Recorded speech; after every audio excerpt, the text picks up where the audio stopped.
leyendo, que es lo que nos faltó el otro día, un poquito más textual, y vamos comentando. Es la clase 17, ya lo sabéis, el seminario 10.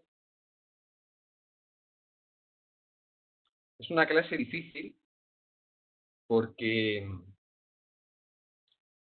Lacan intenta integrar nada menos que 3 de los objetos pulsionales en la misma clase que está empezando a trabajar en este seminario, en la segunda parte del seminario. A ver, ¿qué ha pasado? Ahora. Si en cuanto alguien me quiera interrumpir, que inmediatamente abra el micro y me interrumpa.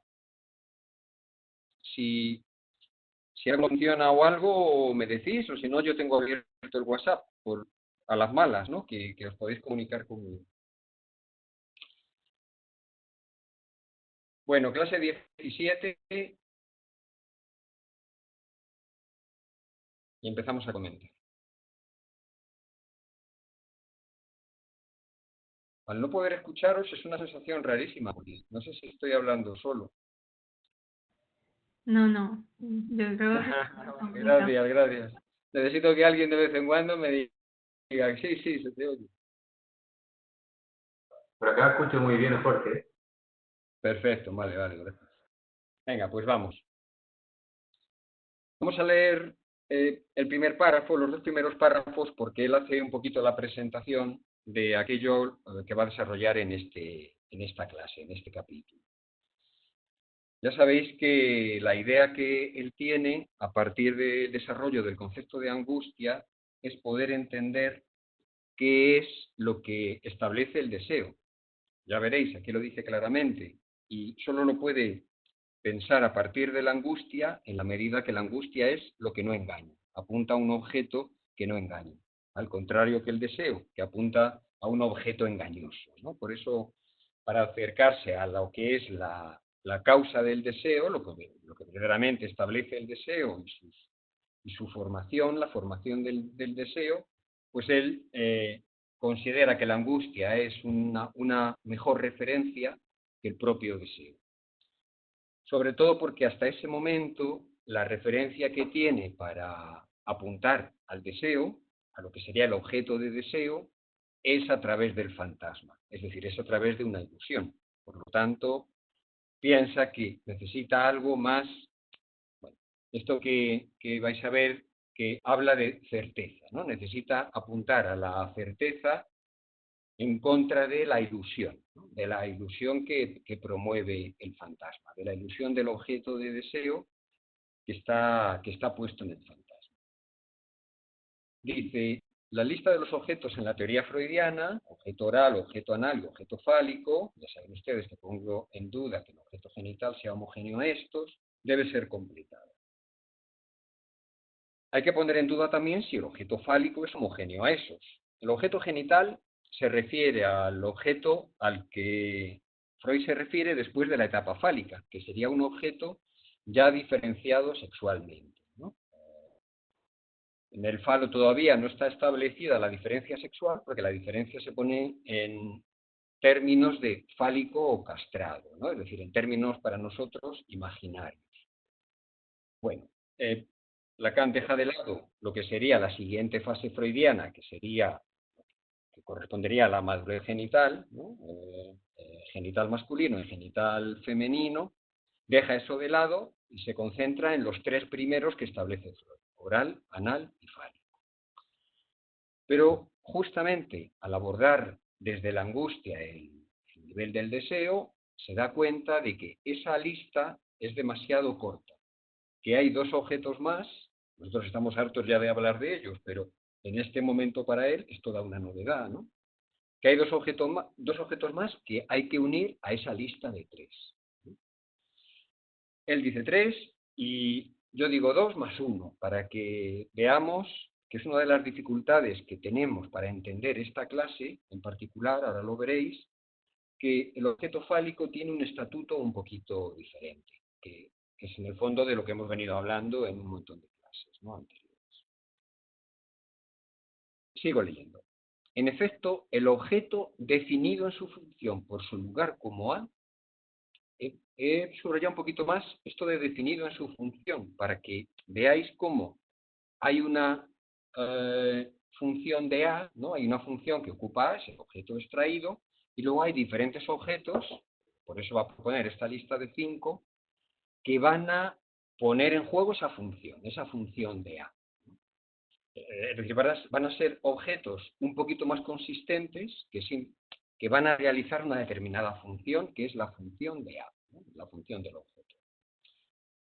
El objeto que funciona como resto de la dialéctica entre el sujeto y el otro. Está todavía, este objeto, el objeto A, por definirse en otros niveles en el campo del deseo. Todo se lo indica a ustedes en lo que es gozado en mi enseñanza y más especialmente en la de este año. Por ejemplo, aunque de un modo aproximado, ya lo he indicado lo suficiente como para que perciban que el deseo vinculado a la imagen es función de cierto corte sobrevenido en el campo del ojo. Esto es lo que vimos en la clase anterior. Para que se establezca el objeto hay que partir de un corte de goce, ¿no? De un corte de goce, y a partir del corte, si no hay corte de goce, no puede aparecer el objeto. Y esto en cualquiera de los campos. Como el otro día habló del ojo, a través de la estatua de Buda, bueno, es lo que va a retomar en esta clase.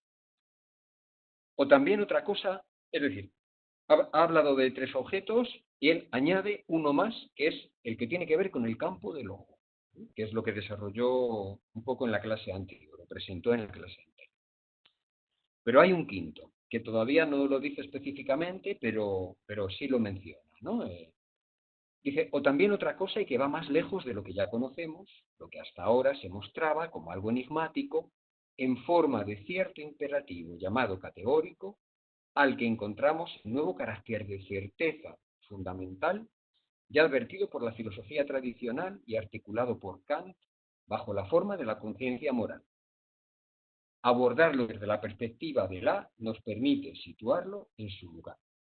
Es decir, que al poder tomar el objeto A, que es tomado desde la angustia, entonces puede encontrar este quinto objeto que tiene que ver con la conciencia moral.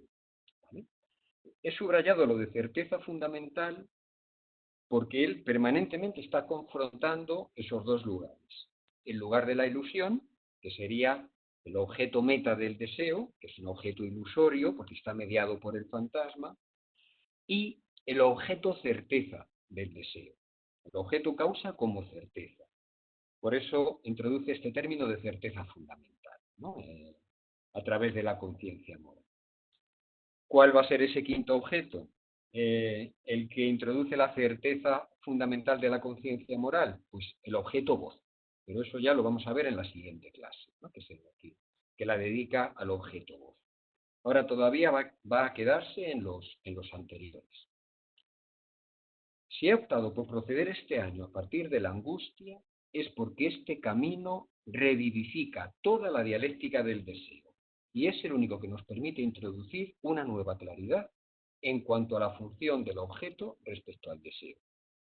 Bueno, es lo que os explicaba. La angustia le da una referencia de certeza, ¿bien?, que no se la da el objeto de deseo cuando se toma desde el fantasma. Por eso la angustia, que lo repite, yo os lo repito también, es lo que no engaña. Por eso él se fía más de la angustia para ubicar el objeto causa de deseo, el objeto que va a causar el deseo, se fía más de la angustia que del fantasma, ¿no? En ese sentido.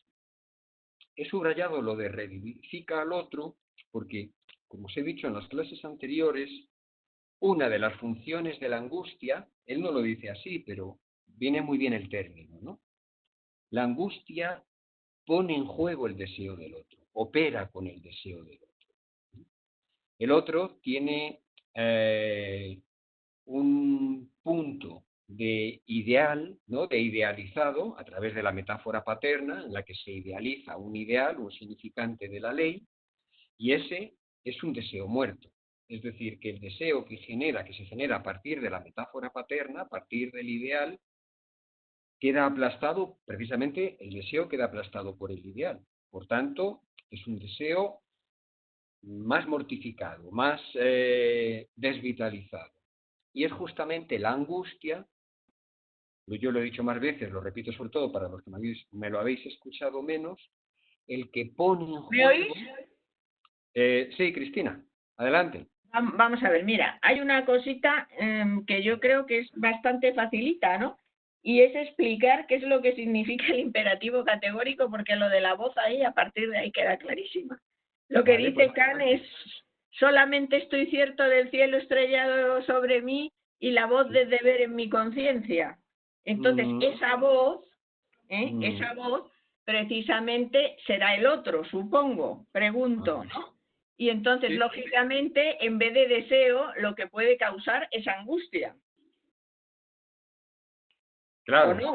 Lo pregunto, pero yo creo que ahí, cuando habla del imperativo categórico, lo dice claramente. El imperativo categórico es, digamos, el superyo, de alguna manera. Freud dice que el imperativo categórico es el superyo, a lo que él llama superyo, y entonces es muy claro.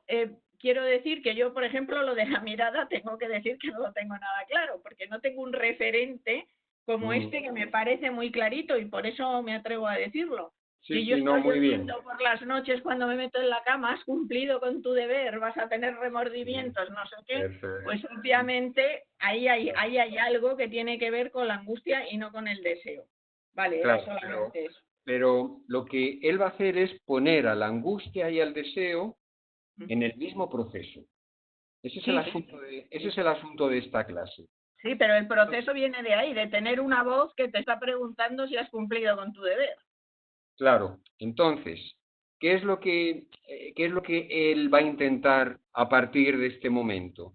Justamente lo que tú estás diciendo, que es separar el punto de angustia, este que tú estás señalando, del punto de deseo, que es un deseo movido por el ideal, digamos, pacificador. ¿Bien? Entonces, vamos a tener las dos vertientes. La vertiente del objeto A como causante de deseo, que angustia, y es lo que en las clases anteriores yo he ido definiendo como un atravesamiento del objeto. El objeto se atraviesa y te ahoga. Ese es el punto de angustia. Y es señalado por este superyo que, como dice Freud, cuanto más le das, más te exige. Y cuanto más pobre, más te castiga, ¿no? Ese es el superyo de la angustia. Esa es la voz atravesada, ¿vale? Esta que oyes por las noches y que yo oigo también. Esa es la voz atravesada. Es decir, La oía Kant, ¿eh? Yo solo he dicho que la oía Kant. yo también tengo que la oías No tú. los Bueno, demás, no me atrevo. yo también, ¿no? Yo también la oigo. Yo también la oigo.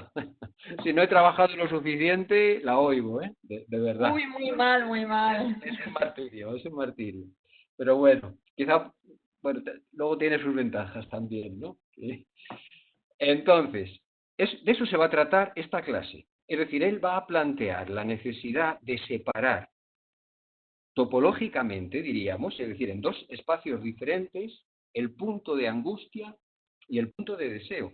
El punto de deseo es ilusorio y el punto de angustia es un objeto atravesado, ¿vale? Así es como vamos a entender, creo yo, un poquito mejor esta clase con todas las dificultades que tiene. Sí, perdona otra cosa. El punto de deseo ilusorio es de alguna manera querer complacer al padre o querer cumplir con la orden, ¿o no? No. El punto de deseo ilusorio él lo va a ubicar sobre todo a partir de este objeto anterior que tú no ves tan claro, que es el del ojo, el del espacio visual. Entonces, y lo va a localizar más en el fantasma. ¿Bien? Sí, el deseo en el fantasma, sí. Claro, porque de alguna forma el fantasma eso lo entiendo. es una ficción que vela la castración, ¿no? Y lo imaginario tiene una prevalencia. Entonces, esa es la oposición que él, que nunca se había hecho antes, en la que él insiste.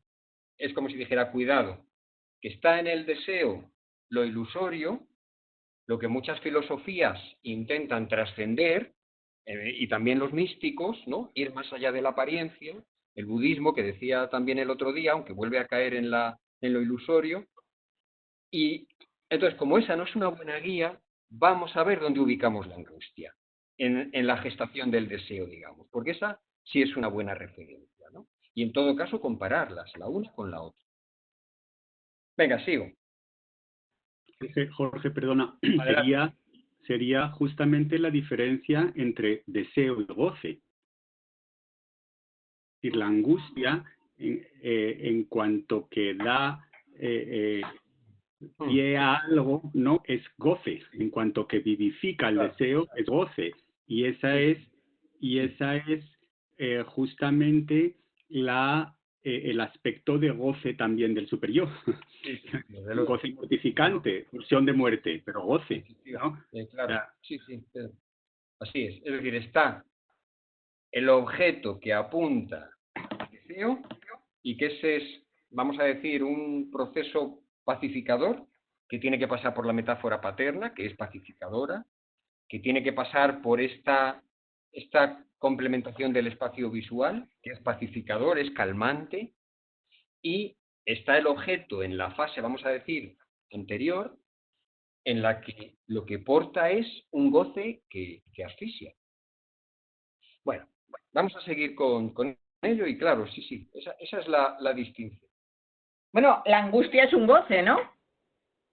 No exactamente. La angustia está a medio camino entre el goce y el deseo. ¿Vale? Es decir, hay dos cosas que permiten que el goce condescienda al deseo por vías diferentes. Una es el amor y otra es la angustia. La angustia es un mediador, porque si la angustia fuera solamente goce, no tendría función. Cuando hemos hablado aquí de la función de la angustia, es porque la angustia, dijimos, ubica.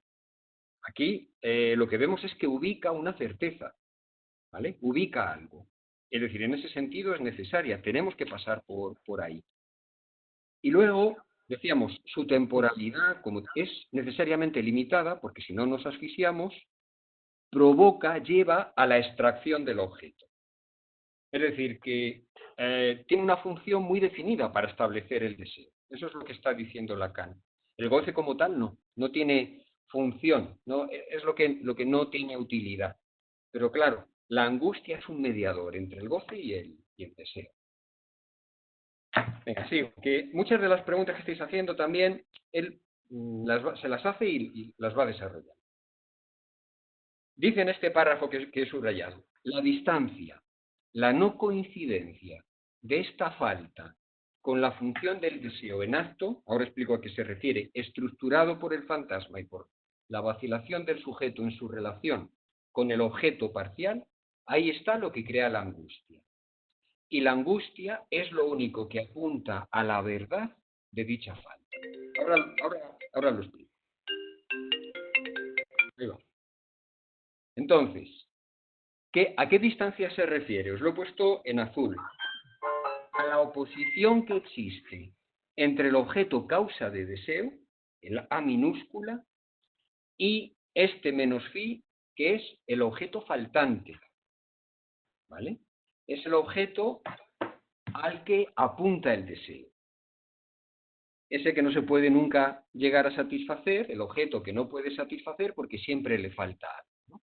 Entonces, está por una parte la falta, el lugar al que apunta al deseo, que podríamos decir el objeto de deseo, y en un tiempo lógicamente anterior, el A, que sería la causa del deseo. Entonces, que el A, lo que causa el deseo, sea diferente a aquel al que apunta el deseo, ahí es donde aparece la angustia.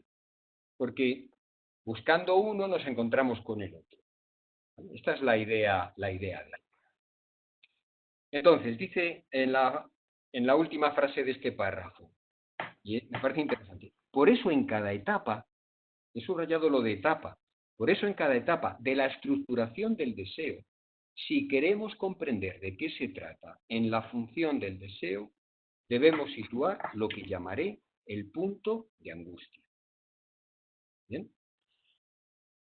¿Qué llama la atención? Que piense en que el deseo se estructura a través de etapas. Entonces, habría una etapa en la que el sujeto se encuentra con el objeto causa, vamos a intentar pensar cómo, y luego una segunda etapa donde el sujeto apunta a un objeto que ya es un objeto fantaseado, ¿vale? Que dará lugar a la búsqueda de la satisfacción a través de este objeto que es un objeto faltante, ¿de acuerdo? El que no se puede satisfacer. Bueno, eso es lo que dice él.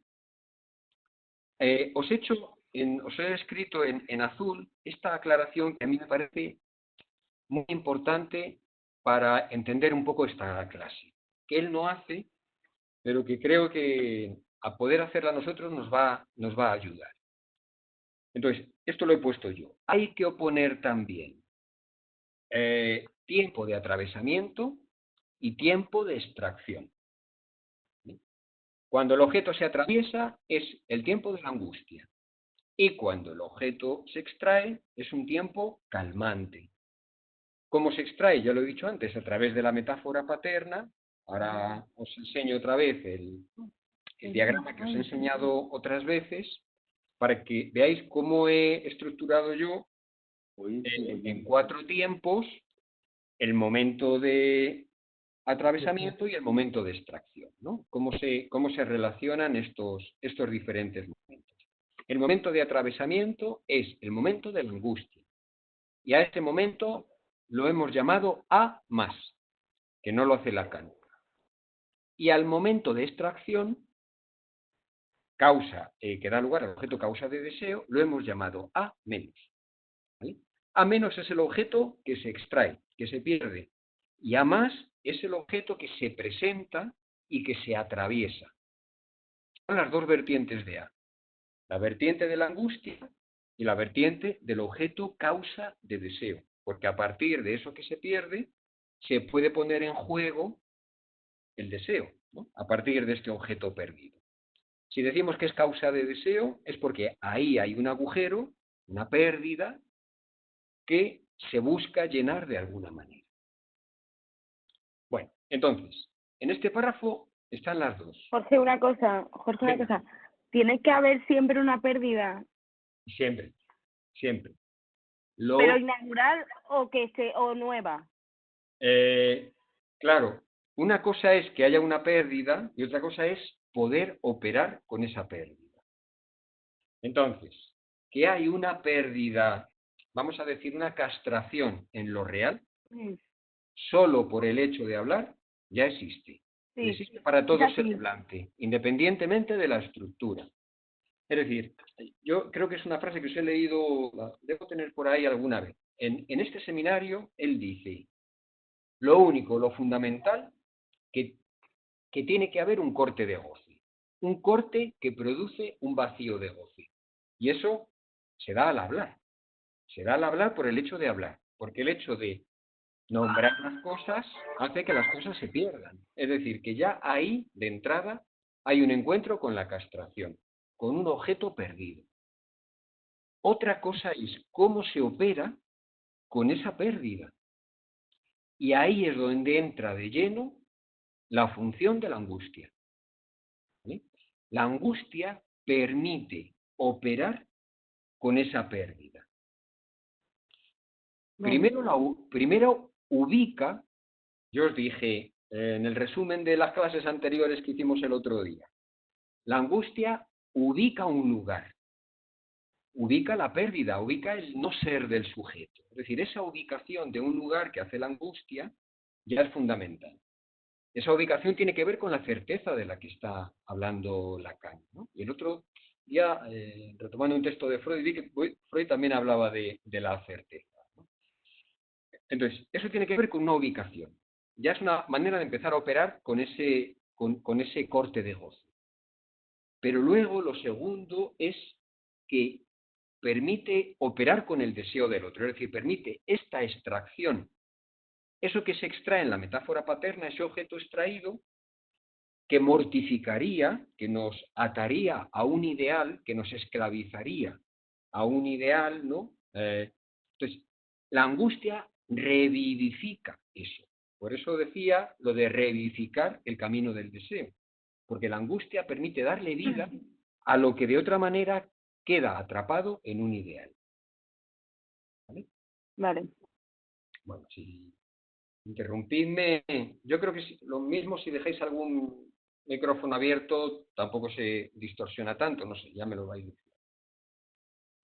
Bueno, siguiente párrafo que he señalado. Y que él, a él le da un poco la perspectiva de lo que quiere, otra cosa es luego lo que consigue hacer, como todos, en la clase, ¿no?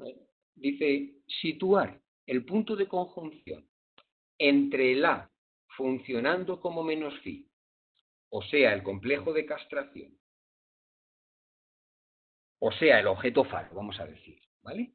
El menos phi es el falo, ¿no? El falo como faltante, ¿no? Y situar el punto de conjunción entre este objeto, falo, faltante, y el nivel que llamaremos visual espacial, según el lado que queramos considerar, el nivel que podamos ver mejor, que significa el engaño del deseo, eso va a ser un poco lo que va a intentar en esta clase, esa conjunción. ¿Qué tiene que ver? ¿O cómo se conjunta? El nivel del ojo, el nivel del objeto que organiza el espacio, con el nivel del objeto falo, como objeto sexual faltante. ¿Vale? Eso es lo que se va a proponer en esta clase. Pero para proponerse eso, dice, para conseguirlo, lo cual es nuestro objetivo hoy, en primer lugar, tenemos que ir más atrás y volver al análisis de la pulsión oral para precisar bien dónde está en este nivel el corte. Es decir, para entender lo que pasa con el deseo entre el objeto deseado, el falo, como faltante, y este campo de lo visual o de lo espacial, para llegar a eso tenemos que entender antes cómo nace el objeto, cómo se manifiesta el objeto en el primer campo, que es el de la pulsión oral, ¿vale? En el campo oral. Así que ya tenemos un poco la perspectiva de lo que va a ser la clase. Primero va a hablar del oral, va a situar ahí el objeto en sus dos aspectos que hemos señalado, en la parte de angustia y la parte de causa del deseo, para luego dirigirse a esta conjunción entre el falo y lo visual. Esa es la idea.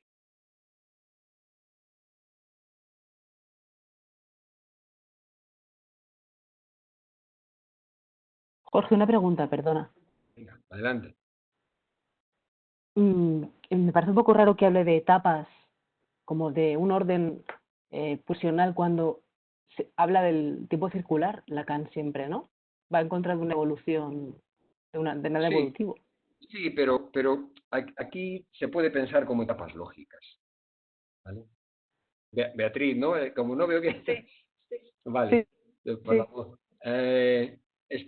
Claro, aquí yo lo entiendo más como etapas lógicas que como etapas cronológicas, ¿vale?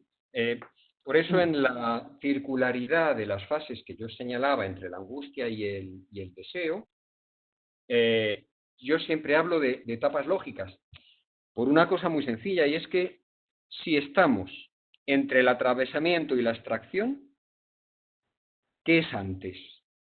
¿Lo que se extrae para que se atraviese o lo que se atraviesa para que se extraiga? Es decir, que uno, es como esto de que es antes el huevo o la gallina. Uno es necesario para el otro es necesario para el uno. Es decir, hay una relación casi de circularidad, aunque podemos hablar de dos fases temporales, lógicas diferentes. Bueno, acabo... Hola. Hola. Hola, adelante. Oh, soy yo, Luz. ¿Qué tal? Hola, chicos. Hola, Luz, qué bien, porque no te había visto cuando... No sé por qué, tuve que entrar, no sé tu nombre. Yo, que no aparece el nombre, no sé, yo esto es la segunda vez que utilizo esta plataforma, por eso por ahí no. Tú has apuntado tu nombre porque yo he visto un teléfono que a lo mejor sale por el número de teléfono, pero yo no te había... el número de teléfono me parece que lo tiene... Sí. Lo tiene ya, como... me sale no me acuerdo cómo se llama, mi compañera de anteojos, no me acuerdo cómo se llama, que tiene 95769. No. Hay un número de teléfono que... Eva lo tiene. Eva, ok. No me acordaba el nombre, hola Eva. Vale. No, que el tema de los tiempos me pareció interesante primero por dos cosas, porque lo que estuviste hablando antes del atravesamiento y la extracción me parece que también tiene que ver con algún tema que hablamos el año pasado de los distintos momentos de un proceso psicoanalítico, es decir, los distintos momentos del trabajo con un paciente en la clínica. ¿De acuerdo? Sí, Que tú lo habías sí. explicado, una esquemita muy interesante. Bien. Sí. Me parece que con el tema, yo creo que es tiempos lógicos, y me parece que también la cinta de Moebius puede servir para esto, Sí. para esta cuestión de, no sé si es circularidad, me parece que va más para el lado gráficamente, yo me lo imagino más como la cinta de Moebius, y me parece que esta idea, Lacan siempre decía que él nunca pudiera haber escrito el registro de lo imaginario si no lo hubiera leído la señora Klein, ¿no? Me parece que también este concepto, que es distinto al freudiano, está mucho más pegado a los tiempos evolutivos de 3 ensayos en adelante, tiene esta idea de fase, ¿no? Digamos, de cinta de Moebius, o la idea original de fase de Melanie Klein, que era de alguna manera sucesos que se podían dar y volver a darse sin haber una cronología de continuum. Es decir, uno puede regresar a una fase a lo largo de toda su vida. No es que eso esté totalmente resuelto. Y me parece que de ahí desgrana un poco esa idea que sale del tiempo, digamos, del desarrollo, que va hacia un tiempo lógico, un tiempo cinta de Moebius, que para mí es el más claro con respecto al tema de la angustia. Pues sí, muy bien. Así es. Muy bien. ¿Continúo?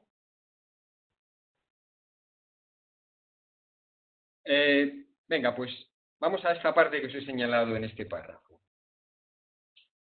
Dice, para plantear qué se pone en juego en el objeto oral, bueno, hace todo un desarrollo, habla de la evolución de los mamíferos, habla del ornitorrinco, que es un animal que queda un poco a medio camino entre los ovíparos y los mamíferos. Bueno, la conclusión es esta. Dice, la relación del niño con la mama, con el pecho, es más primitiva que la aparición de la placenta, lo que nos permite afirmar que es homóloga a su relación con la placenta. Así como la placenta forma una unidad con el niño y la mama, el niño y el pecho, el pezón, están juntos. La mama está, en cierto modo, adherida, se diría solo adherida o solo implantada sobre la madre.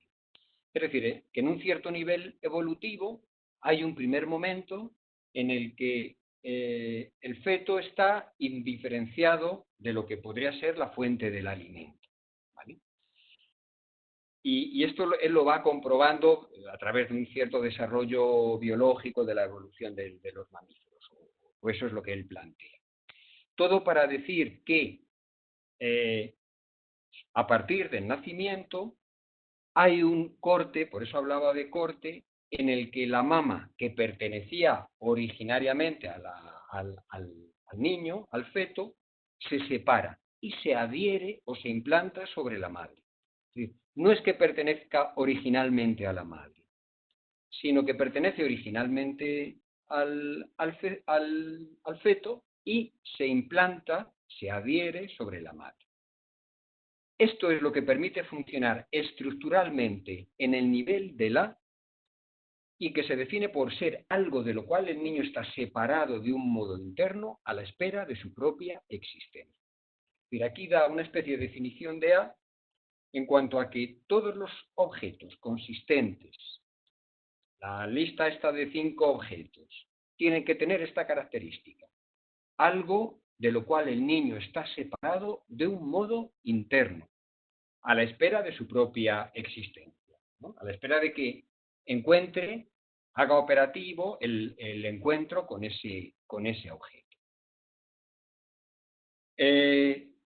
Partiendo de esta idea, ¿no?, de que hay un corte de la mama respecto al niño y se implanta en la madre, a partir de aquí es cuando va a poder precisar dónde está el punto de angustia y el punto de deseo a nivel del objeto oral, ¿no? Y las conclusiones que vamos a poder sacar de eso. Espera un segundito. Bueno, vuelve aquí a hablar del ornitorrinco y demás. La mama se convertirá ulteriormente en el objeto fantasmático. Fijaos que aquí ya está señalando que en ese segundo tiempo lógico, el objeto se convierte en objeto fantasmático. Es decir, está hablando del objeto de deseo. Por otra parte, ese objeto cortado y que se ha implantado en la madre, que es la mama, se convertirá ulteriormente en el objeto fantasmático. Por otra parte, está en otro lugar el punto de angustia, donde el sujeto tiene relación con su falta. Este punto no coincide con la mama, se encuentra de algún modo deportado al otro, porque está en la madre, suspendido de la existencia de su organismo. ¿Qué quiere decir? Que ese ser al que queda adherido o deportado ese objeto cortado, ese ser encarnará el punto de angustia a este nivel, a nivel oral. Es decir, que el hecho de que se corte el objeto, que haya un objeto fantasmático que queda en el lugar del sujeto, que luego se fantasmatiza como objeto deseado, ¿no? Objeto deseable. Que eso se distancie de la mama en sí, que queda puesta en el otro con mayúscula, puede ser la madre, hace que ese otro se convierta en el lugar de la angustia. Porque, evidentemente, el sujeto queda sometido a las idas y venidas de ese otro con mayúscula, a las idas y venidas de la madre, o a su propio capricho, ¿no? Eso que hemos hablado aquí otras veces. Entonces, le sirve para hacer, y ahora vemos qué consecuencias tiene eso, esta distinción. A nivel oral, a nivel del objeto oral, sería la primera separación entre el punto de deseo, que es este que ulteriormente se convierte en objeto fantasmático, que queda en el niño, ese objeto fantasmatizado queda en el niño, y el objeto que se va a colocar en otro lugar y que va a dar lugar al lugar de la angustia. Y ese lugar de la angustia está en el otro, deportado al otro, ¿no? Deportado porque el objeto está deportado al otro. Os leo la siguiente frase señalada. La relación con la madre es distinta de esa totalidad organísmica de la que el A, ignorado en cuanto tal, se separa y se aísla. Es decir, que una cosa es la relación con ese objeto que se separa y se implanta en la madre, y otra cosa es la relación con la madre. Y en esa relación con la madre estará el punto de angustia que él señala, ¿no? En esa distinción. Por tanto, consecuencias que os he puesto anotadas yo. Esta primera separación respecto al objeto producirá, en primer lugar, la dependencia respecto al otro. En lo oral, en todas las relaciones que tenemos durante toda nuestra vida, donde prima lo oral, se establecerá esta misma relación de dependencia. ¿Por qué dependencia? Porque esta función de la angustia, que es función de la certeza, ya digo que no es mala, sino que es necesaria para que se constituya el deseo, está deportada al otro. Por lo tanto, es un nivel en el que dependemos extraordinariamente del otro. ¿Vale? Del otro como lugar de la certeza. Entonces, dependencia, certeza, os he puesto entre paréntesis, ¿por qué la certeza? Por lo que he dicho antes, ubica el corte de goce a través de una presencia. En lugar de la certeza, en lugar de la angustia, ubica el corte de goce del que estamos hablando a través de una presencia. Y eso es necesario para operar con ese corte de goce, es necesario ubicar ese lugar. La angustia señala el agujero, ¿no? Señala ese lugar donde se ha producido la falta o la pérdida de goce, ¿no? El vacío de goce, podemos decir, de la falta. El vacío de goce.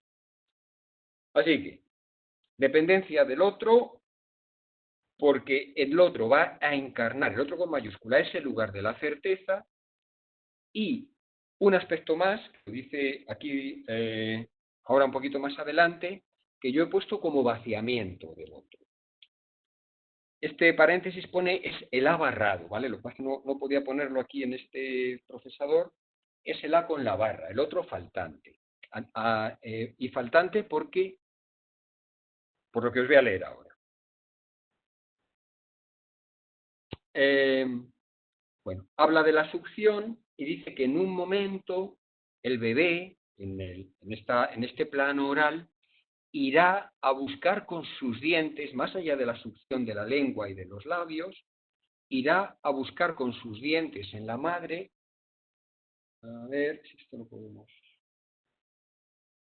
la fuente viva y cálida y de su alimento.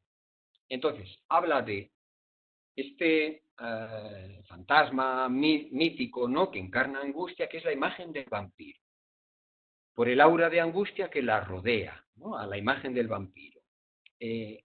Esta imagen del vampiro encarna una verdad de la relación oral con la madre. ¿Qué verdad es esa? Pues que, más allá de la realidad del funcionamiento organísmico, se esboza y se perfila una dimensión que da al mensaje su acento más profundo, el de una posibilidad de la falta en el otro, realizada más allá de lo que la angustia esconde en sí de temores virtuales por el agotamiento del seno. Cuestiona la función de la madre.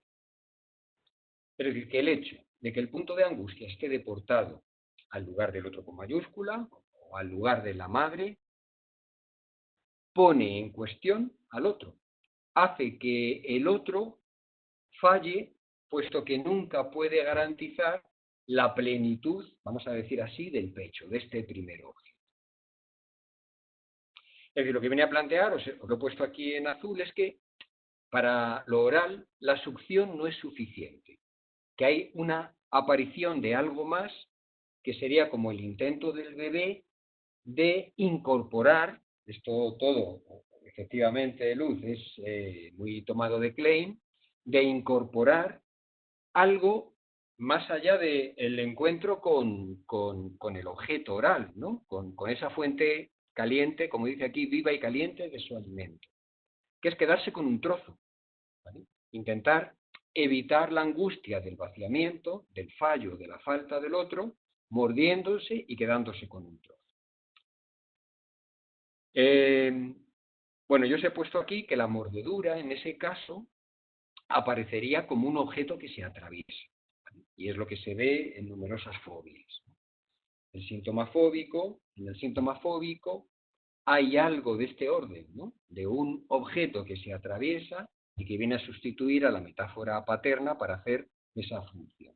El goce, que, por ejemplo, en el caso Juanito, ¿no?, que teme la mordedura del caballo, está en este objeto oral que se atraviesa, ¿no? ¿A partir de dónde? A partir de este cuestionamiento, digamos, de la función del otro. Bueno, así es como él, digamos, introduce esta idea de a partir del primer objeto oral, de la separación entre el objeto en lo que tiene de angustiante, de atravesamiento, del lugar en el que ese objeto puede atravesarse, que aquí está encarnado por la mordedura, de ese otro lugar que se convertirá en objeto, causa de deseo, pasando por el fantasma. Bien, creo que esa es la idea. Si no me seguís, me decís. Por tanto, él dice, en el plano oral se produce algo que nos permitirá orientarnos en toda la dialéctica ulterior. Por eso ha comenzado con lo oral. Acabo de enunciarles, en efecto, la repartición topológica del deseo y de la angustia. El punto de angustia en este plano está en el otro, en el cuerpo de la madre. El funcionamiento del deseo, o sea, del fantasma, de la vacilación que une estrechamente al sujeto con el A, aquello mediante lo cual el sujeto se haya suspendido de ese A resto identificado con él, permanece siempre elidido oculto, subyacente a toda relación del sujeto con un objeto cualquiera. Y tenemos que detectarlo allí. Traduzco. La cuestión está en que hay un lugar donde nos ofrece la certeza del objeto, la certeza de su presencia, que es el lugar de la angustia. Y a través, por ejemplo, la prueba, el goce que se encuentra ahí es el goce del amor de Buda, ¿no? Ahí está la angustia. Y eso, para separarlo de este lugar que él llama del funcionamiento del deseo en el fantasma. Y que es, lo llevo a mis términos, que es vacilante, es un lugar donde el sujeto entra en una vacilación y sobre todo esta última frase, y donde el objeto permanece elidido, oculto y subyacente a toda relación del sujeto con un objeto cualquiera. ¿Por qué con un objeto cualquiera? Porque precisamente por eso es engañoso. Porque luego cualquier objeto, eso lo demuestra bien, por ejemplo, la publicidad, puede ubicarse ahí. Es decir, que el fantasma vela, oscurece, tapa algo de lo que es la causa del deseo, el objeto verdadero del deseo. Por eso es tan importante para él separar los dos lugares. ¿De acuerdo? Bueno, yo os he puesto aquí A menos en el fantasma. Y es por una cosa, y esto sobre todo lo ha salido en clases anteriores a preguntas de Pedro y de Gerardo. Yo había pensado hasta ahora que el objeto A de la fórmula del fantasma, que ya os acordáis, no es sujeto barrado, el rombito o los anch, A minúscula, que esa fórmula del fantasma lo que implicaba era el objeto A más, o sea, el objeto de la angustia, ¿vale? Pero tal y como lo está planteando él aquí, me parece que se ubica mejor pensándolo como A menos, es decir, como el objeto causa de deseo en el fantasma. Yo lo planteaba como A más pensando en el discurso del amo y en que el fantasma elude la castración y por tanto hace una especie de recuperación, ¿no?, del objeto. Por eso me parecía A más. Pero no, creo que pensándolo como el fantasma no podemos decir que angustie, sino más bien al contrario, también ejerce lo que hemos dicho tantas veces de zona de confort, lo que pone y vela en juego el fantasma es el A menos, es decir, el A extraído de la metáfora paterna. Y tiene sentido porque yo ya os había dicho también que es el mismo tiempo lógico, el tiempo del fantasma que el tiempo de la metáfora paterna. El tiempo de la metáfora paterna es en el que se extrae el objeto. El tiempo ahora mismo, el tiempo del fantasma y el tiempo del discurso del amo están en el mismo tiempo lógico. Y ese tiempo es el del A extraído, del A que se extrae, es decir, del A calmante, no del A angustiante. Oye, venga. Jorge, ¿me oyes? Sí. ¿Me oyes? Sí. A ver, mira, una cosa que yo quería decir a propósito de esto penúltimo que acabas de decir, que la presencia en la fórmula del fantasma, sí. Yo creo que lo relaciono con lo que decías el otro día de la síncopa. Sí. Solo que quería hacer una matización. Es que cuando diste la definición de síncopa, te fuiste a una definición musical. Sí. Pero hay una definición fonética que a mí me parece que se cuadra mucho más con esto. La síncopa sería cuando en una palabra, por ejemplo, hay algún sonido que de una forma decae. Un ejemplo. En vez de decir debería, nosotros con mucha frecuencia decimos debería. Sí. Entonces, ahí hay algo que queda de manera que está, pero de alguna manera queda velado. Sí. Y yo creo que la presencia del objeto A menos es justamente de esa naturaleza. es algo que está, pero que prácticamente está, pero prácticamente no se percibe. Algo así. Bien, bien, bien. Sí. Tiene que ver con esto último que tú planteabas, ¿no? Sí, sí, desde luego, desde luego, desde luego.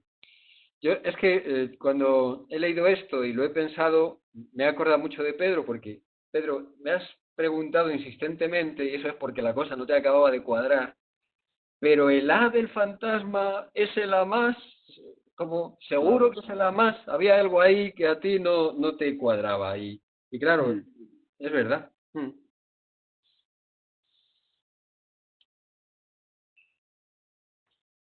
Bueno, es el a menos que, o sea, es el a menos y el fantasma está haciendo que no se haga más. Está justamente bloqueando que se haga más, ¿no? Es como una especie de... Claro, ¿no? claro. Pero en esta última definición que has leído, perdón, en este último párrafo, yo lo entiendo así claramente, y dice aquello mediante lo cual el sujeto se haya suspendido de ese resto, identificado con él, permanece siempre oculto, subyacente a toda relación del sujeto con un objeto cualquiera, y tenemos que dejarlo allí. Completamente, claro. En esta clase se aclara la cuestión. Claro, se aclara y se oscurece, porque claro, pero como... Sí. Dime, Pedro. No, perdona, Jorge, no. ¿Y tú? No, iba a decir que se aclara y se oscurece, ahora veremos también por qué, porque él no está haciendo la distinción a más y a menos. Claro. Él está haciendo la distinción muy ambigua entre objeto de deseo y objeto causa de deseo, que lo está mezclando, y objeto de la angustia. Entonces, claro, si no manejas un poquito esta distinción del a más y del a menos, que no es lo mismo que el objeto de deseo, es decir, aquí tenemos tres términos.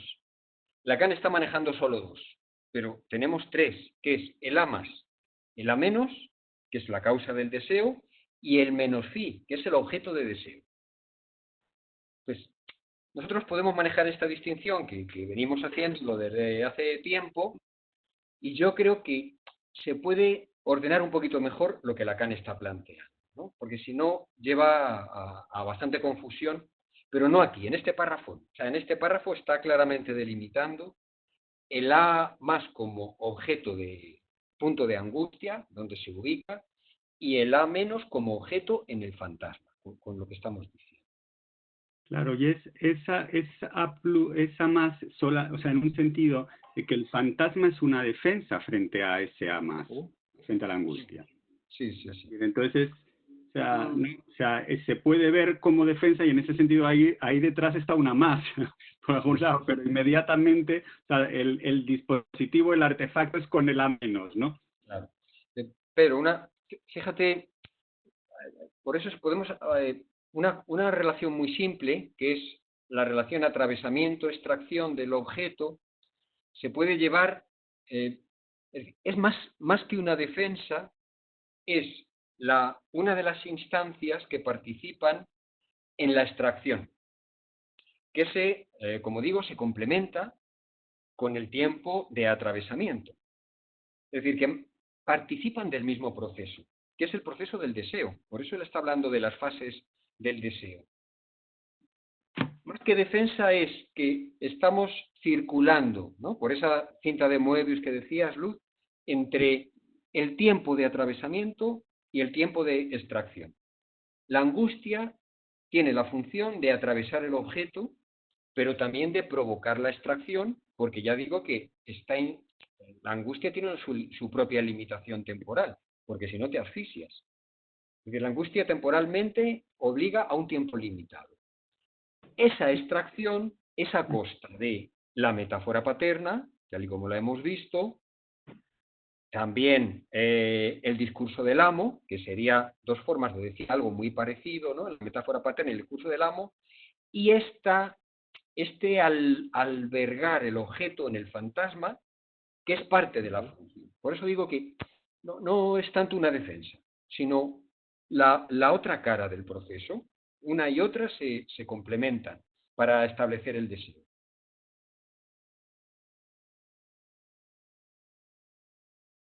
¿Continúo? Venga, pues insiste con la idea de Lacan. El deseo funciona en el interior de un mundo que, aun estando disperso, lleva la marca de su primera clausura en el interior de lo que queda imaginario o virtual, en la envoltura del huevo. Es decir, que este punto de oscurecimiento o de velamiento del objeto en el fantasma es la marca o lleva la marca de este surgimiento del objeto en la fase oral, ¿vale? En este lugar de la envoltura del interior de la envoltura del huevo, ¿no? Esa es la idea de Lacan. Por eso saca el objeto oral de entrada. ¿Qué ocurrirá con esto? Sigue en el nivel donde se produce el complejo de castración. Es decir, ya lo ha introducido a través de lo oral, y ahora, ¿qué pasa con esta distinción del punto de angustia y el punto de deseo en el lugar del deseo sexual, del complejo de castración? Entonces, dice, asistimos a una verdadera inversión del punto de deseo y del lugar de la angustia. Primero, el vínculo con el objeto en la relación fálica contiene implícitamente la privación del órgano. En este nivel, el otro está evidentemente implicado. He puesto aquí en azul, en este es el primer nivel en el que el otro con mayúscula no actúa como proveedor, actúa como agente castrador, ¿no? Es decir, hay una implicación en un nivel diferente. También en parte por eso digo que el falo es un objeto que está en otro registro. Pero bueno, vamos a seguir viendo cómo lo plantea él. Él está pensando cómo esta separación del punto de angustia y del punto de deseo se pone de manifiesto en el objeto sexual, en el falo, ¿no? A nivel del falo, que es el nivel de la castración.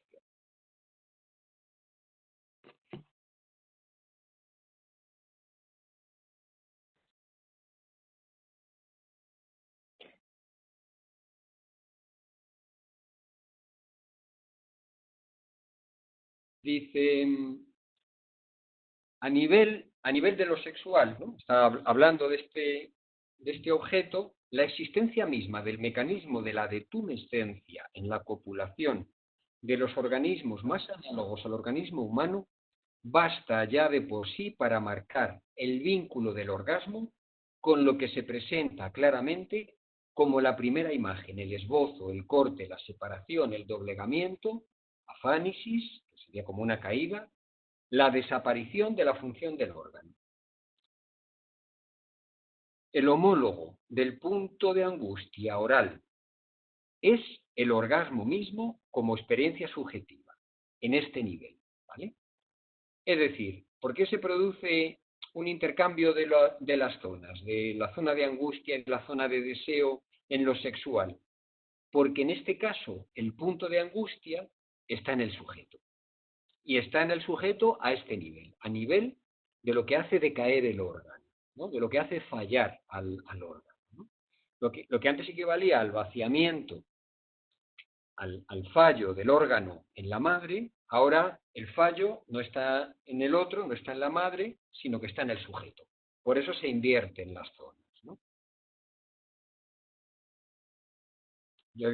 Aquí la angustia es manifestación del deseo y de la falta. A ver, ¿hay algo más? Y de la falta del otro. Claro. ¿Qué pasa en el orgasmo y en el decaimiento del órgano, del pene? Salido sin saber cómo ni por qué. ¿Perdón? No, perdona, nada. Que la angustia es manifestación del deseo y de la falta del otro. Aparece la angustia porque hay algo que falla, ¿vale? Hay algo que cae, se vacía, como dice aquí, separación, doblegamiento, afánisis, corte, etc. Entonces, si esta satisfacción supera todo lo que puede ser dado, sentir al hombre como para atribuirle una función de primacía y de prelación, si la función del orgasmo puede alcanzar tal eminencia, así además lo dice Freud, no es porque en el fondo el orgasmo realizado se encuentra, en el fondo del orgasmo realizado se encuentra lo que llamé la certeza ligada a la angustia. Fijaos, sigo. En la medida en que el orgasmo es la realización misma de lo que la angustia indica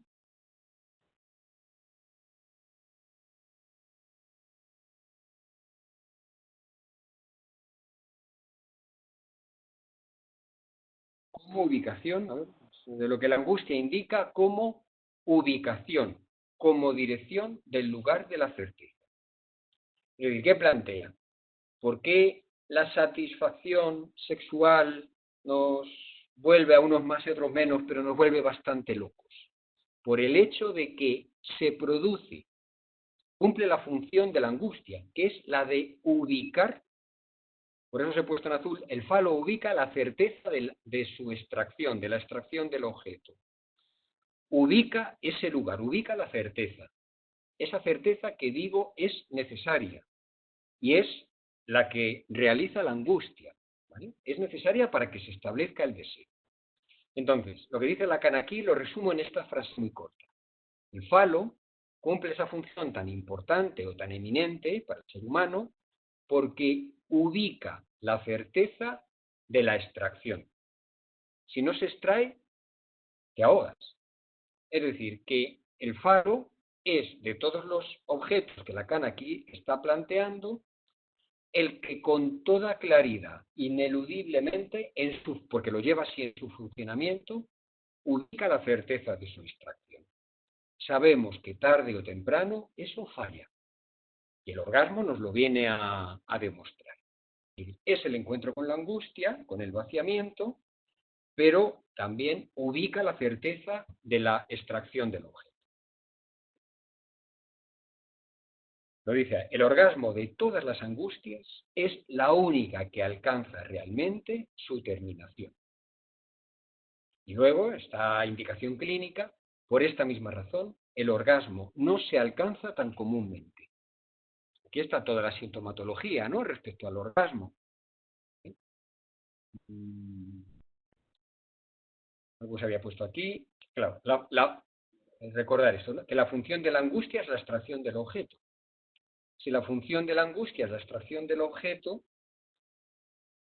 tanto a nivel de eludir el encuentro con la angustia, se puede eludir el orgasmo, como también eludir la extracción del objeto. Eludir qué hacemos, que no dejar que ese objeto se extraiga. ¿Bien? Todo lo señala Lacan para señalar esta inversión que se produce, ¿no?, en el plano del falo. La angustia está dentro. Y sin embargo, lo que se busca es el objeto de deseo se pone fuera. Es el otro, aquí sería más bien el otro con minúscula, en el que se coloca el objeto de deseo. ¿Qué nos indica este paralelo, esta simetría? Interrumpidme, si queréis. No, yo quería solamente decir como una cosa muy popular y muy vulgar, ¿no? Que creo que no hace falta darle tantas vueltas. Esto toda la vida en francés, ahora también se puede decir en español, la petite morte, ¿no?, la pequeña muerte o la muertecita comparada con el orgasmo. Bueno, tampoco, eso viene a decir muy claramente que hay una angustia ahí y que se puede atascar el asunto o no atascarse, vamos, ¿no? Efectivamente, claro. Claro, porque es una pequeña muerte. Porque la extracción es calma, pero también es mortificación. Esto lo dice Lacan porque lo estuve leyendo el otro día, en La instancia de la letra. El fantasma apunta al deseo muerto. Es deseo. Y es fundamental. Pero apunta un poco al deseo muerto.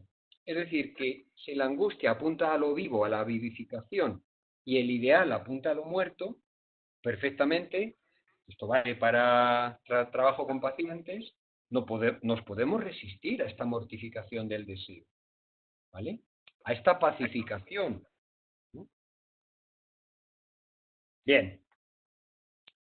¿Qué nos indica este paralelo, esta simetría, esta reversión establecida entre el punto de angustia y el punto de deseo, sino que en ninguno de los dos casos coincide?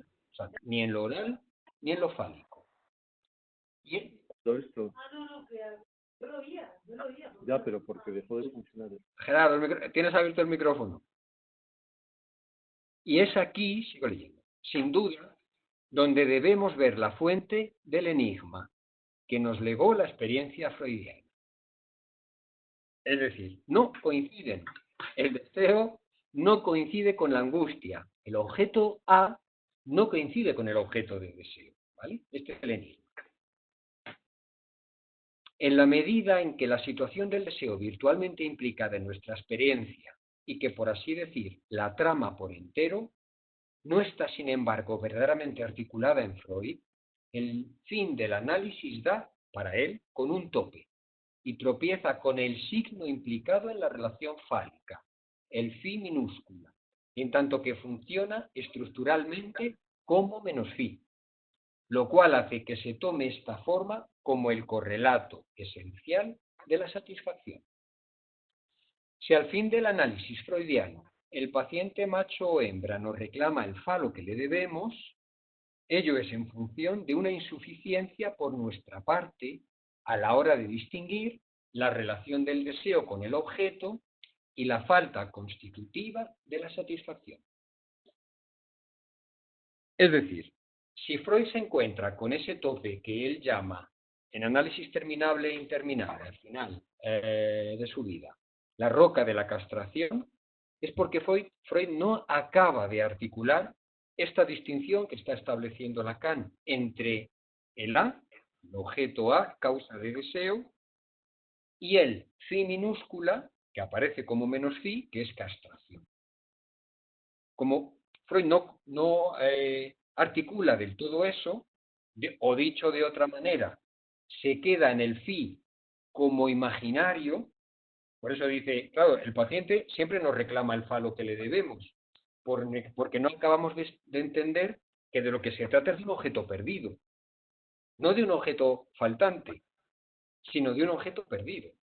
No es que el objeto falte, sino que no está, está como perdido, ¿no? Está como presencia, pero está perdido. Entonces, claro, si eso no se distingue, Freud siempre va a esperar que el paciente reclame lo que le falta. ¿Vale? Que nosotros hagamos una especie de... le demos la posibilidad fantasmática de obtener a través del análisis eso que le falta, ¿no? Una cosita. Venga. Esto que está pidiendo el paciente que quiere tener algo para no sentirse muy castrado, ¿no? Es Sí. el final, el no enfrentar la muerte, la finitud. Porque Sí. la otra salida del fantasma es tirarse por la ventana del fantasma. Entonces está claro que lo difícil de asumir es que no hay objeto que darte. Efectivamente. Es que lo que tienes que hacer es asumir, por decirlo, no sé, menos filosófico la muerte, más filosófico la finitud, o sea que no hay remedio, vamos, que te tienes que aguantar con lo que tienes y que si no te aguantas te tiras por la ventana, que sería la ventana del fantasma. Claro. Bueno, ese sería atravesar el fantasma por el pasaje al acto. O sea, atravesar el fantasma por supuesto. en lo real. En lo Por real. supuesto, pero lo que quiero decir es que lo que es duro, con análisis y sin análisis, ¿no?, es aceptar eso de la roca de la castración, que es que lo que Claro. hay es... Sí. Desde luego. Sí, sigo leyendo. Tiene que producir angustia, obviamente. Os comento una cosa más respecto a eso. El deseo es ilusorio. Es lo que desarrolló en la otra clase con Buda y con el budismo. ¿Por qué? Porque se dirige siempre a otra parte, a un resto. Un resto constituido por la relación del sujeto con el otro que lo sustituirá. Claro, fíjate, Cristina, que aquí esto es un poco más preciso que decir la muerte, ¿vale? Es decir, claro que sí, que la muerte está como algo inasumible, ¿no? Como ya también lo decía Freud. Pero aquí está hablando de una diferencia topológica estructural entre dos lugares. Y es el lugar de un resto que está perdido y el lugar de un objeto al que uno apunta siempre con la ilusión, en el plano de lo imaginario, de que lo puede tener. Claro, pero porque no admites, porque no admites que has perdido algo, que en realidad es algo que nunca has tenido. No has perdido nada porque no tenías nada, pero es la forma imaginaria de presentarlo. Efectivamente. Claro, pero es algo más preciso que decir solamente la muerte, ¿no? Está interponiendo la pérdida y la falta, ¿no? La falta de un objeto imaginario. La falta de un objeto imaginario como falo, que es el que imaginariamente se positiviza, ¿no? Se cree que se puede tener. No, lo digo porque si no hay ese falo imaginario, lo que hay es el agujero. El agujero le quiero decir, me da igual, de la banda de Möbius, no me estoy refiriendo a ningún agujero. Claro. ¿No? Pues, entonces, bueno, lo que pasa es que se puede poetizar. Pero en esa dicotomía estamos. O sea, estamos en la dicotomía de estar entre la falta, es decir, entre lo que no se puede satisfacer del deseo y la pérdida. Es decir, del goce, ese vacío de goce que de ninguna manera se puede llenar. No es lo mismo, por eso Lacan insiste, no es lo mismo la falta que la pérdida. La falta es en lo simbólico. Estoy totalmente de acuerdo, pero es que la pérdida tampoco es tal, es una falta originaria. Entonces es realmente, ¿cómo no va a ser medianamente angustioso? Sí, claro. Claro, pero lo que angustia, él lo relaciona más con una presencia. Es decir, angustia la falta como que aparece la señal de la angustia en la falta. A lo mejor ya no hay que no falta tanto. Angustia la falta como imaginaria, se puede decir, ¿no? Angustia la falta como imaginaria. O sea, el menos sí es falta imaginaria.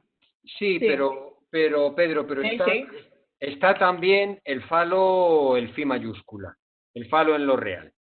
¿Vale? A ver, os lo pongo. Bueno, pero claro, el falo en lo real es realmente lo que hay detrás de ese imaginario. Y admitirlo, pues, supongo que es dar con la roca de la castración, en el sentido... No, espera. Fijaos en este diagrama, que lo he puesto innumerables veces, pero claro, nunca es suficiente.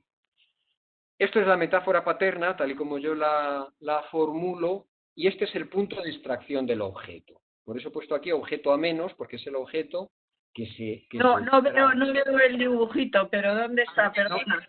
En la lección 17. ¿No lo podéis ver? Yo ahora no lo veo en tu pizarra, no lo veo, pero lo puedo buscar aquí, que tengo el libro. No, Cristina. No se ve. No se ve, vale. Ah, bueno, ahora ya sí que veo tu letra y el subrayado. Vamos, perdón, la letra del libro y tu subrayado. Sí, otra vez ha vuelto a ir. ¿Orión?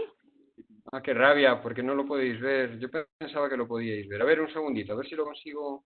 Normalmente lo podríamos ver, pero ¿cómo lo estás abriendo? Un segundito. Ahora sí, ¿no? Lo vais a poder ver. Ah, ya lo veo, sí. Ya lo has hecho en clase, vale. Sí.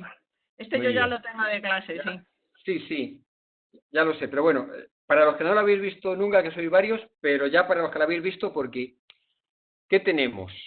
Lugar de atravesamiento del que estamos hablando, ¿no? Los dos lugares, atravesamiento. ¿La flechita del cursor la veis? ¿Que me sirve para señalar? Vale. Lugar de atravesamiento y lugar de... muéstralo con una cosa para yo saber dónde va. Con un puntero. A ver, es que aquí me parece que no me deja mostrar con puntero. Pero sí, se está viendo tu cursor. ¿Tú no lo ves, Beatriz?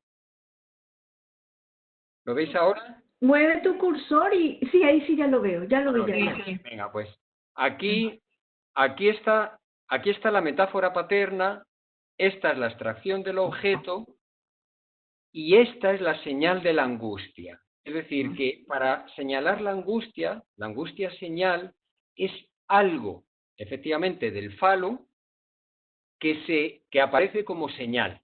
Pero esto es solo un primer tiempo de la angustia, esto no es la angustia. Esto solamente es un señalamiento. Se señala algo de la angustia.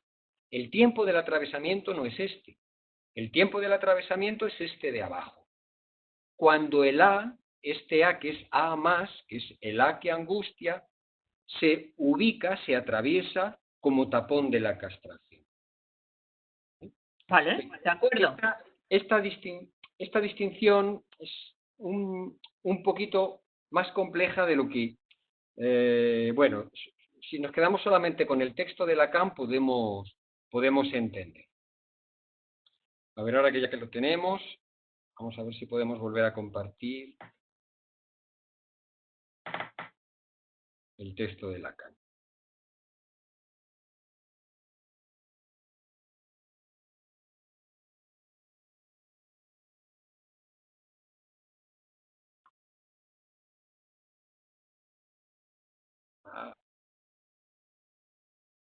Mira que es de aquí. Ahora. Bueno, habla de que el deseo es ilusorio, ningún faro todopoderoso, etc. Aquí es donde interviene, es el último párrafo, lo que se oculta en el nervio más secreto de lo que planteé hace tiempo, bajo la forma del estadio del espejo, y que nos obliga a tratar de ordenar en la misma relación deseo y objeto y punto de angustia. O sea, este nuevo objeto A que fue introducido en la última lección, que es el ojo. Y todo lo que está planteando hasta ahora, esta separación entre el punto de deseo y el punto de angustia, como este desorden, ¿no?, que confronta con la castración, es lo que nos va a llevar a que en la siguiente fase lógica del deseo haya un objeto, que es el objeto que él incorpora a la lista, el primero que él incorpora a la lista de objetos, que va a ordenar, por eso se ha subrayado el término, que va a ordenar la relación. ¿Qué relación? La relación entre el deseo y el objeto.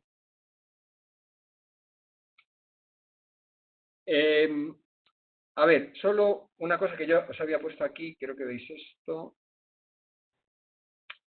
y es lo que estamos comentando. Él habla de una dificultad de Freud, que desde luego, ¿no?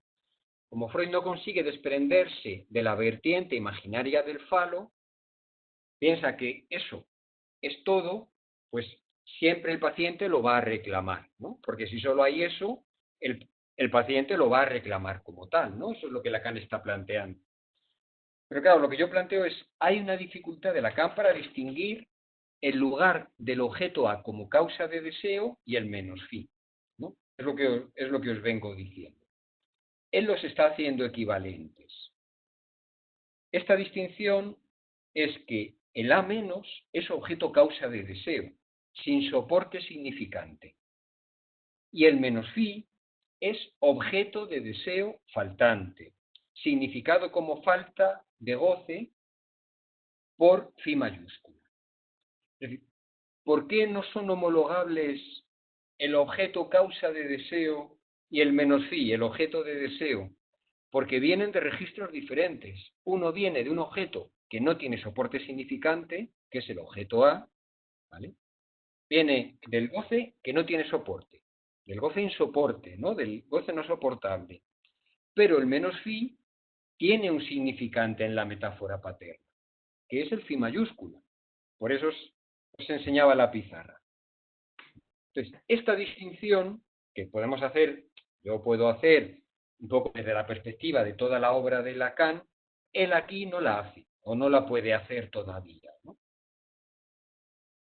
Así que, es decir, a lo que él añade a Freud, bueno, pues también le podemos añadir a él esto, no esta distinción. El deseo sexual conecta el menos fi y el objeto causa de deseo a través del fantasma, que vela, como decíamos, la distinción. Bueno. Es decir, el fantasma conecta el A causa de deseo y el objeto de deseo, porque el fantasma apunta, da consistencia, sostiene al deseo. Solo que ahí el objeto, como decíamos antes, está velado, ¿no? por eso puede ser cualquiera se puede ubicar ahí en el fantasma. Bien. La roca de la castración, Jorge, la roca de la castración en tu fórmula sería phi mayúscula con phi menos phi debajo. Eso sería la roca de la castración. Efectivamente, sí. Claro. La roca de la castración quiere decir que hay algo que no deja, volvemos a esa mención que ya hemos utilizado, que no deja de escribirse, que es la sexualidad. ¿Vale? A eso se podría referir Freud con la roca de la castración, ¿no? Que hay algo que en lo real no deja de escribirse, que siempre insiste. A ver si llegamos al final, que os quiero leer una poesía. Yo os leí una de Manolo García respecto al objeto A, pero es que hay otra también de Manolo García respecto a esto que es una maravilla, ¿no? Respecto a que hay algo, por más que uno se quiere instalar en el ideal, lo vamos a ver ahora, que siempre aparece como señal de angustia, que no deja de escribirse algo que convoca a la angustia, ¿no? Que sí, podemos llamarlo la roca de la castración. Bien. Venga, vamos paso a paso. Entonces, hemos quedado que él ha planteado que en lo oral y en lo sexual hay un desencuentro entre el lugar de la angustia y el lugar del deseo. Eso es lo que él ha planteado. ¿Bien? Por eso tiene que aparecer una fase en la formación del deseo que ordene ese desorden, que ordene eso que produce lo enigmático en el psicoanálisis, ¿no? Lo enigmático del encuentro con el objeto del deseo. Y eso está en el nuevo objeto que él plantea, a la lista de la pulsión, ¿no? De los objetos pulsionales. Bueno, ¿qué dice del ojo? ¿Qué dice de este nuevo objeto? Dice, llama la atención que es un órgano siempre doble y que funciona en general dependiendo de un quiasma, o sea, está ligado al nudo entrecruzado que vincula las dos partes simétricas del cuerpo. Es decir, que ya en el ojo, en lo visual, está la función de un entrecruzamiento de dos partes, de una simetría. ¿Vale? Continúo. El hecho de que el ojo sea espejo, esto ya lo había dicho en la clase anterior, implica ya de algún modo su estructura. El fundamento, por así decir, estético trascendental de un espacio constituido que debe ceder su lugar a otro. Fijaos, hay un espacio, digamos, el espacio que pueda existir antes de que el ojo lo vea, ¿vale? Y ese espacio, cuando el ojo lo ve, en lo visual, debe cambiar su estatuto. Un espacio, en lo estético, debe dejar su lugar al otro. ¿Bien? Esta estructura, digamos, de desdoblamiento espacial, de que una cosa es lo espacial y otra cosa es lo visual, una cosa es el espacio que hay y otra cosa es el espacio que el ojo ve, ¿vale? Digamos que en esa visualización del espacio se excluye, por eso el ojo es un objeto A, hay algo que se excluye. Si no hubiera algo que se excluye o que se pierde, no podría funcionar el ojo como objeto A. ¿Qué es lo que se excluye? ¿Qué es lo que está excluido?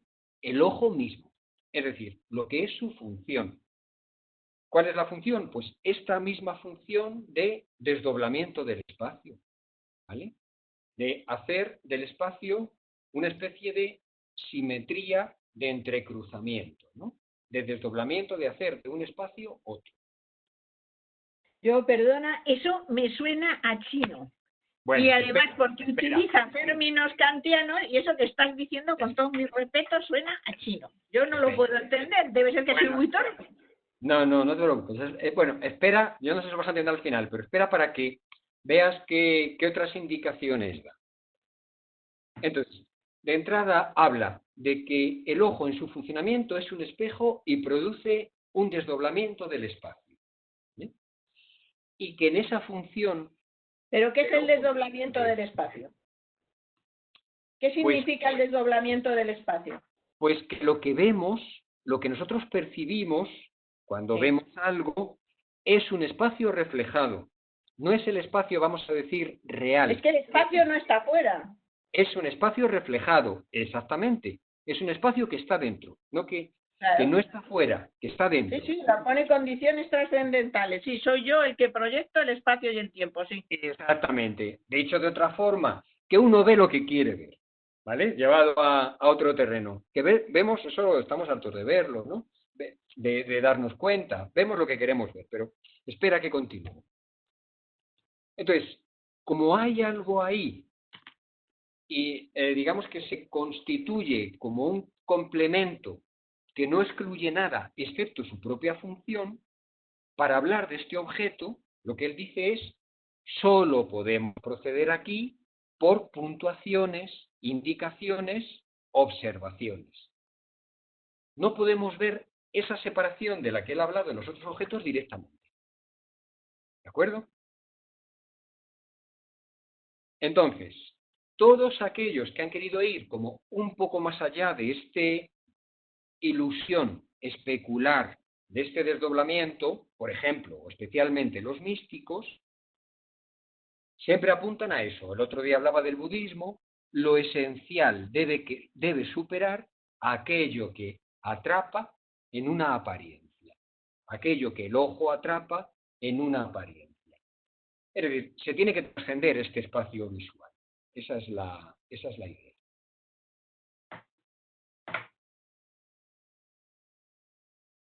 Después habla que, bueno, primero de esta muestra de que los místicos van más allá o intentan ir más allá trascendiendo la apariencia.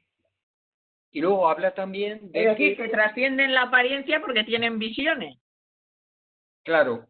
Porque si trascienden la apariencia, que es lo que nosotros vemos normalmente, llegan a un éxtasis, llegan a una función estática.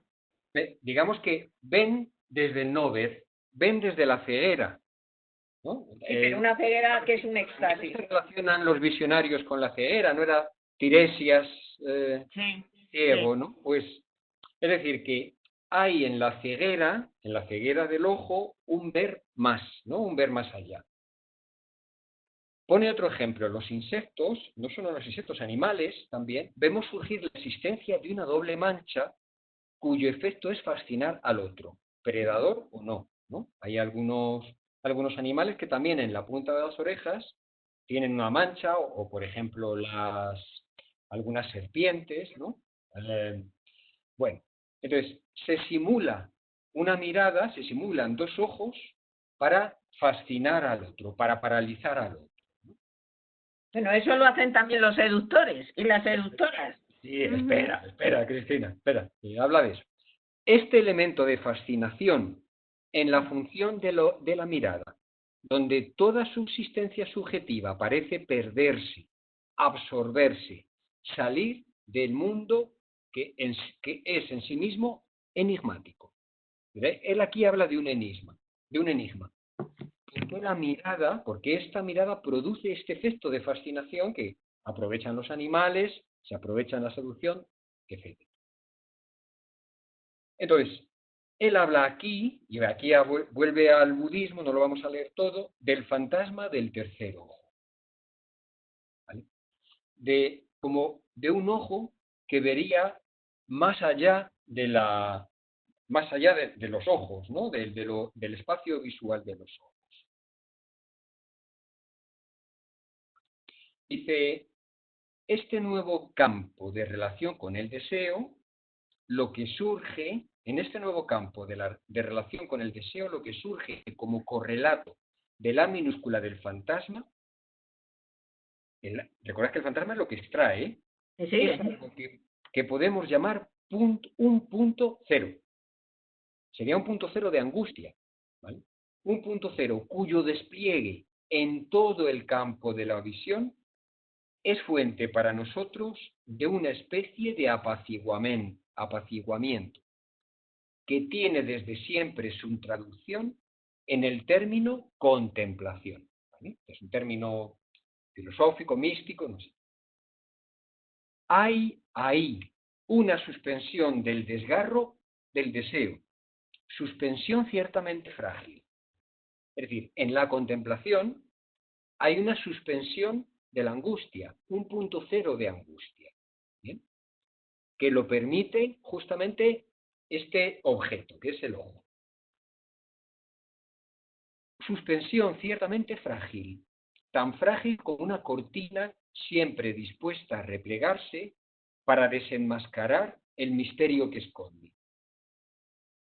Este punto cero, la imagen búdica parece conducirnos a él en la misma medida en que los párpados entornados nos preservan de la fascinación de la mirada, al mismo tiempo que nos la indican. Esta figura está en lo visible, toda ella vuelta hacia lo invisible, pero nos lo evita. Para decirlo todo, esta figura toma el punto de angustia enteramente a su cargo y suspende, anula, en apariencia, el misterio de la castración. He aquí lo que quise indicarles la última vez con mis observaciones. Se refiere a la estatua de Buda que comentó, y con la pequeña investigación que hice sobre la aparente ambigüedad sexual, dice psicológica, pero se refería a sexual en esas figuras. ¿Bien? Es decir, hay un objeto, el ojo, que tiene como función evitar ese desdoblamiento que hemos visto antes de la angustia en los objetos anteriores, tanto en el falo como en el objeto oral. Tiene como la función de ordenar, como él ha dicho, los dos puntos, el punto de deseo y el punto de angustia, porque el ojo toma la angustia a su cargo, ¿no? Y lo muestra, lo intenta mostrar con la fascinación. Voy a leer, y ahora os digo lo que os había escrito aquí. Voy a leer hasta el final. ¿Significa esto que exista de algún modo la posibilidad de confiar en un campo apolíneo, noético, contemplativo, donde el deseo pueda sostenerse en una anulación de su punto central, en una identificación de A con el punto cero? Con seguridad, no, puesto que queda precisamente el punto cero entre ambos ojos, el único lugar de inquietud que permanece en nuestra relación con el mundo cuando dicho mundo es espacial. Esto nos impide encontrar en la fórmula del deseo-ilusión el último término de la experiencia. Es decir, que es una ilusión que finalmente decae, ¿vale? Aquí el punto de deseo y el punto de angustia, en el ojo, coinciden, pero no se confunden y dejan abierto incluso aquel sin embargo, donde se relanza eternamente la dialéctica de nuestra aprehensión del mundo. Creo que no es sobre nada más. Es decir, bueno, yo he añadido aquí en azul, ahora os digo, que es justamente lo que impide, lo que encarna ese sin embargo, ¿no? Lo que impide que la fórmula del deseo de ilusión sea el último término de nuestra experiencia. Pues el A más, el A que encarna la angustia. Porque por mucho que se disimule el A más, la angustia, en el ojo, siempre queda ese punto en medio que yo he señalado, él no lo dice aquí, pero igual que está el fantasma del tercer ojo que provoca la fascinación en Buda, está también el fantasma del ojo único, ¿no? Los monstruos estos del ojo único, que cuando hay un solo ojo, cuando ya se evita el desdoblamiento, la simetría, ¿no? Esta simetría imaginaria, a lo que convocan es a la angustia. Y ya no digamos, porque aquí aparece también el ejemplo de este ojo de Dios, ¿no? Este ojo que está encerrado en un triangulito, el triángulo de la Santísima Trinidad, y que es un ojo único. Entonces, esos otros fantasmas convocan a la angustia del ojo único, ¿no? De lo que impide que esto se establezca como último término de la experiencia. Volvemos a la importancia de la función de la angustia. yo os he puesto aquí se ve mejor la distinción entre A más, A menos y menos phi. Es decir, la angustia por atravesamiento en el A más, la extracción del A en el A menos, ¿no? Que es lo que hace la mirada, que es lo que hace el ojo. El ojo, como ningún otro objeto, hace la extracción.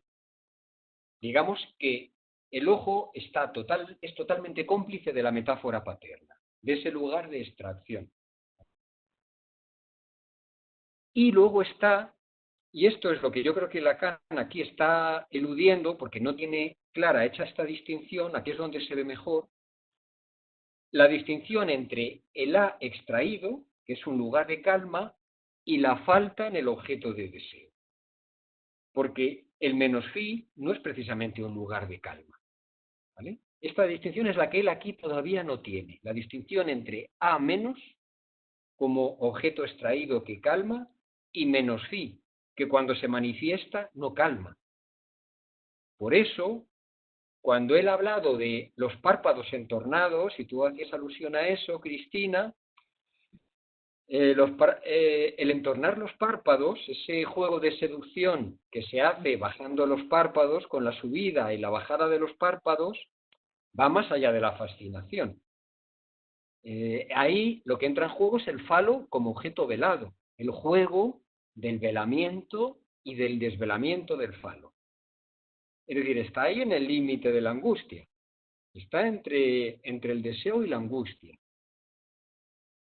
Lo que está en la pacificación es la mirada que, en este sentido, dice paraliza, ¿no? Fascina, la mirada de la fascinación. Entonces, yo os he puesto aquí, la mirada de la fascinación es de una fijeza que no parpadea. ¿Vale? Por eso las manchas en los ojos serían ojos que no parpadean. O el tercer ojo de Buda, no te lo imaginas parpadeando.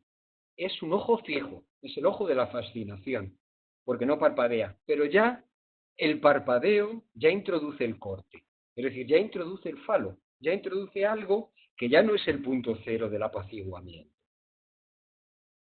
¿De acuerdo? Por eso me parece que es muy importante esta distinción entre los tres conceptos, ¿no? El A como angustia, el A como apaciguamiento, en el ojo se ve muy bien, pero luego también esta entrada en juego de la castración, que está en otro registro y que ya tiene que ver con el poner en juego la falta y con poner en juego el deseo. ¿Bien? ¿La pregunta? No tengo ninguna pregunta, lo tengo que pensar. Bueno, esperad, que es que os quiero leer, igual que os leía la letra de la canción, esta que definía muy bien el lugar del objeto perdido en Manolo García, en una canción de Manolo García, hay otra que ilustra perfectamente toda, enterita, la clase esta de Lacan, ¿no? Otra canción de Manolo García. A ver si... Bueno, pero aquí voy a tener entonces que compartir mi pantalla. Si no... No, a ver.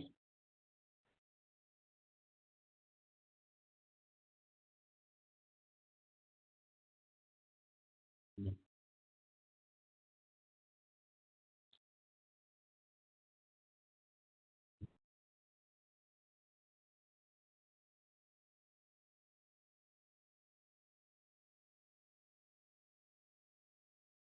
Qué rabia, no sé si voy a poder... De última, Jorge, ¿cómo se llama la canción así? La canción se llama Piedra sobre Piedra, de Manolo García. Porque he visto que hay otra canción de Camilo VI que se llama Piedra sobre Piedra. Y no es lo mismo, no es lo mismo. Es una canción de Manolo García. Qué rabia, que no os lo voy a poder mostrar. A ver si ¿Quién es la letra, Jorge? Bueno, quería la letra y quería la música, pero... Sí que os lo voy a poder mostrar, creo. ¿Lo veis? No lo veis, ¿no? No se ve. Un momentito, que ahora ya he visto claro. No me lo mostraba. ¿Y no la podés porque cantar tenía vos, tres Jorge? pantallas abiertas. ¿Cómo? ¿No la podés cantar vos la canción? Sí, pero la canto para adentro. Como el voz del super yo. Bueno, ahora sí que puedo. Bueno, mirad la letra, por favor, luego la pongo ya para despedirnos. Entras sin llamar, no te esperaba y el azar, como una trampa, te tendió en mi camino. Yo nada pedí y presumía, aquí está donde ya empieza a relacionarse con la clase, presumía de vivir en la contemplación, en el deleite del placer, en la ansiada calma. Es decir, ella aparece como una trampa, ¿bien? Cuando él estaba en la contemplación, él estaba en lo visual, ¿no? En el punto cero de la angustia. Tú, boca que es tenue luz, túnel de amor, lodo traidor, que me haces resbalar entrelazado a ti. No quieras más no te puedo dar. ¿Qué introduce? No introduce, introduce a medio camino un objeto que tiene que ver con lo oral, porque habla de la boca que es tenue luz y a la vez que enlaza con lo fálico, ¿no? Túnel de amor, lodo traidor, que me hace resbalar entrelazado a ti. No quieras más, el vaciamiento del seno, más no te puedo dar. Luego, pájaro espino, pájaro sol, imploro tu favor, pido protección, que su antojo, la dependencia del otro, volvemos a lo oral, lima mi débil voluntad. Golpea en el yunque de mi obsesión, bueno, aquí aparece la defensa obsesiva, ¿no? Del sobre todo. Golpea y golpea que forjarás ese metal precioso que es la serenidad. La serenidad a costa de encerrarte, ¿no? De aislarte, de hacerte de metal. ¿Vale? Tira otra piedra que has de ayudar. Piedra sobre piedra he de levantar el dique que frene el brío de su amor. Y aquí aparece, digamos, el falo en su esplendor. Crece, florece, crecido estás. Al brote de tus tallos reverdecerás. Árbol de laurel que el invierno adormeció. Es decir, él estaba en la contemplación, en el punto cero. Aparece ella, aparece el desorden de la dependencia, del oral, el túnel de lodo que le hace resbalar y todo esto, pero aparece una posibilidad de dar lugar a esa angustia, ¿no? Que es lo que crece, florece, crecido estás, al brote de tus tallos reverdecerás. Árbol de laurel que el invierno adormeció. No me digáis que no es increíble, porque la cosa está adormecida. Si él estaba en la visión, si él estaba en la contemplación, ¿no? Pues ella hace que el árbol de laurel reverdezca, ¿no? Se avive. Sigue. Tu vana presencia, rosa en el ojal artificial. Es decir, se da cuenta que ella es un engaño, ¿no? Nunca marchites, soplo de ausencia. Muero por verte. Bueno, lo de soplo de ausencia ya me diréis, ¿no? Otra vez el objeto A aquí en juego, ¿no? Ella aparece desde la causa de deseo como un soplo de ausencia, ¿no? Muero por verte, muero de amor. Rasga la trama, hay una trama, una ficción, que aquí aparece lo que no engaña, ¿no? La angustia, lo que rasga la trama. Rasga la trama, que el aire va surcando la saeta que el blanco erró, y que surcan las esquirlas de mi pedregal. Es decir, esas piedras que él quería poner, piedra sobre piedra, para levantar el dique que frena el brío de tu amor, esta saeta las hace esquirlas, ¿no? Las rompe. Tira otra piedra que has de ayudar, piedra sobre piedra, de levantar el dique que frena el brío de su amor. Bueno, ¿qué os parece? Increíble, ¿no? O sea, cómo el tipo es capaz, sin haber seguramente leído nunca ni a Freud ni a Lacan, de intuir los tres aspectos, ¿no? O sea, la parte de la contemplación, que sería la parte de la calma, la parte de lo oral y de la dependencia y de la angustia puesta en el otro, que deriva hacia el deseo, ¿no? Pero además reconociendo que ella no deja de ser rosa en el ojal artificial, un artificio, ¿no? Un artificio, por eso también la trama, ¿no? Bueno, en fin, yo creo que es fantástica, si os parece, no sé qué os parece. Bueno, que si no decís nada, que podéis abrir los micrófonos, ¿eh? Yo creo. La ponemos, a ver, además es que la canción es preciosa. O sea, no es que la música a mí me parece también como canción, ¿no? Musicalmente, es una canción muy antigua, yo creo que esta es, pues lo tengo aquí, es del año 92, o sea que ya ha llovido. Pero bueno, es el Manolo García desatado, ¿no? En creación, para mí, creativamente. Bueno, nos vamos a despedir sin más con la canción. Así que os la pongo y nos vemos dentro de 2 semanas.